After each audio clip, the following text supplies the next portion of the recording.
దేవుడు లోకమును ఎంతో ప్రేమించెను, కాగా ఆయన తన అద్వితీయ కుమారునిగా పుట్టిన వాని యందు విశ్వాసముంచు ప్రతివాడును నిత్య జీవము పొందినట్లు ఆయనను అనుగ్రహించారు. ఈ దినం ప్రపంచమంతా కూడా క్రిస్మస్ పండుగను ఘనముగా జరిగించుకుంటూ ఉన్నారు. ఈ క్రిస్మస్ పండుగ అంటే క్రీస్తుని ఆరాధించుట అని అర్థం.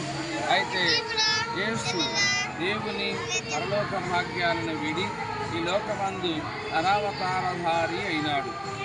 అందువలన లోకమునకు శాంతి, సమాధానము, వెలుగు ఇవన్నీ కూడా అనుగ్రహించబడినాయి. అందువల్లనే ప్రపంచమంతా కూడా క్రిస్మస్ను ఒక గొప్ప ఘనంగా చేసుకుంటూ ఉన్నారు. మరి ప్రపంచ దేశాలన్నింటిలో కూడా ఆ క్రిస్మస్ ఆనందం వెల్లివిరుస్తూ ఉంది.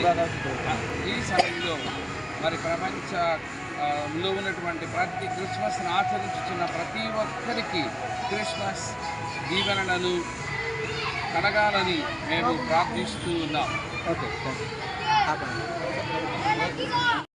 క్రిస్మస్ ఆంధ్రప్రదేశ్ రాష్ట్ర ప్రజలందరికీ క్రిస్మస్ శుభాకాంక్షలు.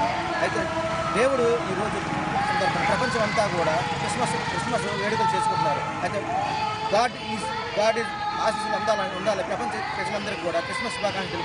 Ramesh TV 6 state